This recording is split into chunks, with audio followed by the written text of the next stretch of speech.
इस वक्त हमारे सामने दीवान फरीद तहकीक से काफ़ी नंबर 234 है, 234। तो इसके मिसरे 22 हैं, अल्फाज इसके 116 हैं और राग इसका है जोग। तो अब हम देखते हैं कि इस काफ़ी का मौजू जो है वही वहदतुल वजूद है और इसमें अल्लाह रब्बुल जलाल के बारे में बात की गई है कि वो कौन है, क्या कहता है, कैसा है। इस तरह की कोई बातें हैं। बस यूँ लगता है ख्वाजा फरीद कहीं बस इसी माहौल के अंदर हैं और ये माहौल उनके अंदर है और वो इस माहौल के अंदर हैं। वो कैसी बात कर रहे हैं वो आप इस काफ़ी को सुन के खुद अंदाज़ा कीजिए कि वो बता रहे हैं कि सोना नहनो अकरब दसदाड़ी। सोना यानी वो महबूब, खुबरू, खूबसूरत, वो बताता क्या है, दसदा से मकसद होता है बताता है। अब ये सोना नहनो अकरब दसदाड़ी, वो जो खुबरू महबूब है वो अपने बारे में बताता है कि नहनो अकरब। ये नहनो अकरब तलमीह है कुरान पाक की उस आयत की कि वो बता रहा है, जब पूछा गया कि आप अल्लाह कहाँ है तो अल्लाह ने खुद जवाब दिया कि नहनु अकरब इलैहि मिन हब्लिल वरीद। ये ख्वाजा साहब ने कोई कमोबेश अपने 271 काफ़ियों में ये कोई लफ्ज़ 4 दफ़ा इस्तेमाल किया। काफ़ी नंबर 7 में, 60 में, 180 में और इस 234 में इन्होंने 4 मरतबा ये कहा है। तो ये अहले तसव्वुफ़ का एक बड़ा मौजू, मरगूब मौजू है कि वो इसी से जब वो कहते हैं वो यहाँ है, वहाँ है, इधर है, मौजूद है, हम में है, हम इधर ही है, तो उसका ये आयात होती हैं जिसमें अल्लाह ताला ने अपना तारुफ खुद करवाया है कि मैं तुम्हारी शाहरग के करीब हूँ। हब्लिल वरीद, ये जो मैं तुम्हारी शाहरग के करीब हूँ।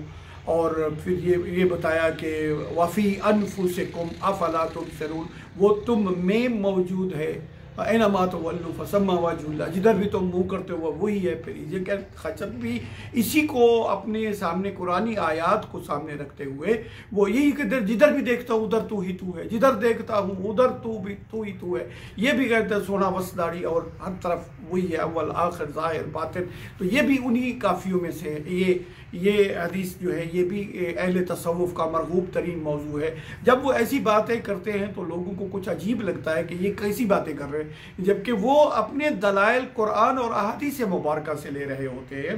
सोना नहनो अकरब दसदाड़ी, साढ़े नाल ना हस रस वसदारी।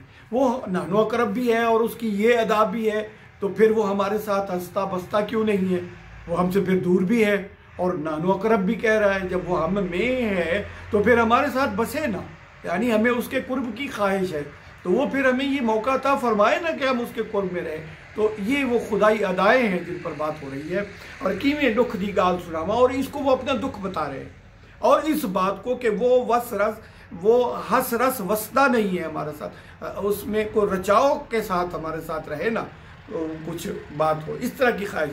और क्या कह रहे हैं कि मैं दुख दी गाल सुनावा और कलड़ी सेज सुती तड़पावा, तारे गिन गिन रात निभावा, हे जी औखा बेवस दाड़ी।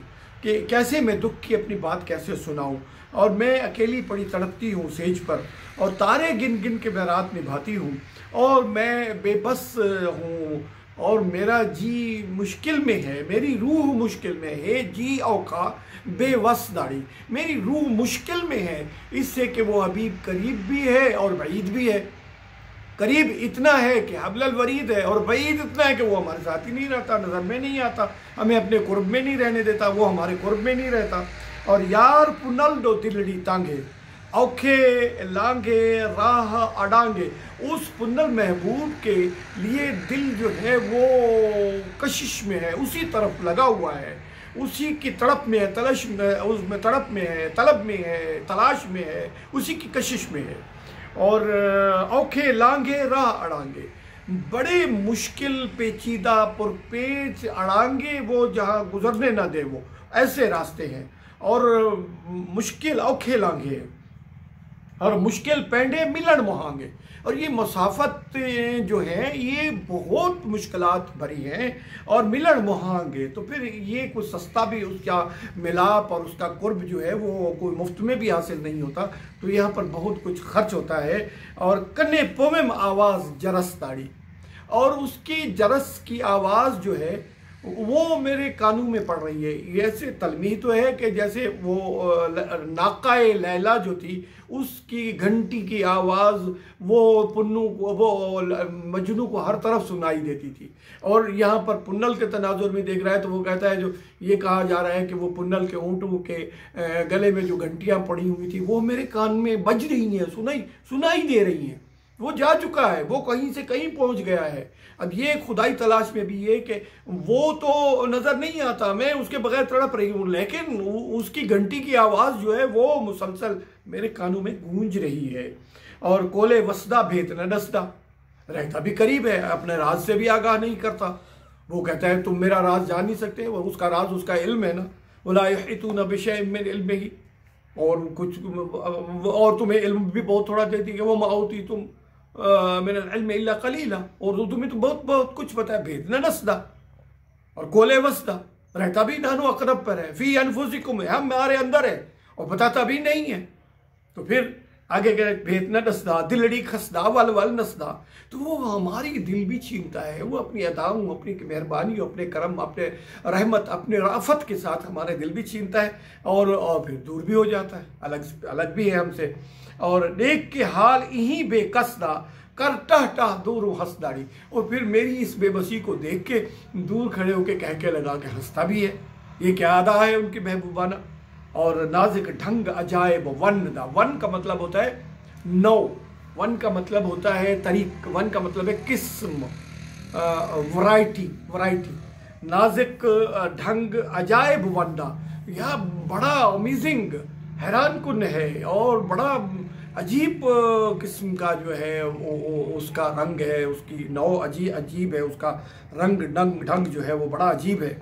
और सांवल ढोले मन मोहंदा, अब ये सांवल ढोले, अब खान साहब की काफ़ी में खूबसूरती एक है कि कहीं वो हमद बन जाती है, कहीं वो नात बन जाती है, कहीं वो मनकबत बन जाती है, कहीं अपने मुर्शिद की तरफ आ जाते हैं उसी एक में। हमद भी वही, नात भी वही, और मनकबत भी वही, और क्या कहिए समाजी काफ़ी भी आप उसको कह सकते हैं, रोमांटिक काफ़ी भी कह सकते हैं। ये सारी सिफतें उनकी एक ख़ास तनाजुर में है जो हम बयान नहीं कर पाएंगे, अगर करेंगे तो फंस जाएंगे, लिहाजा हम उसको बयान नहीं करते। तो आगे चलते हैं कि नाजिक ढंग अजायब वंदा, किसका? सांवल ढोले मन मोहंदा, वो जो दिलों को अपने काबू में किए हुए है, कब्जे में लिए हुए उसके।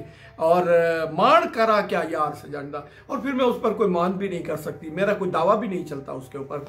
और ओ हर दिल भर, ओ दिल भर है हर कसदाड़ी, वो तो हर एक का दिल भर है, हर एक के दिल को छीने फिरता है। वो मेरा अकेले का महबूब थोड़ा है कि मैं उस पर दावा कर दूं, वो तो हर एक का मतलूब है। जितना मेरा दावा हो सकता है उतना ही किसी और का भी उस पर दावा है। वो दिल पर है हर कसदा, हर एक का है वो। और आगे आखिरी शेर की तरफ आते हैं कि ए बेकार फरीद निभाया। अब ये निभाया जो है, निभाने से, गुजर बसर करने से, यानी बात को आगे चलाने से, उससे नहीं है। ये निभाया ना भाया का मुखफ़फ़ है कि ये बेकार फरीद जो किसी काम का नहीं है, जो किसी को पसंद भी नहीं आ रहा। ए बेकार फरीद निभाया लूहे वांग बहु बेमाया, ये फरीद जो है ये तो लोहे का एक बेमाया सा टुकड़ा है। और क्या है, क्या हुआ है, फ़र्क क्या पड़ा है?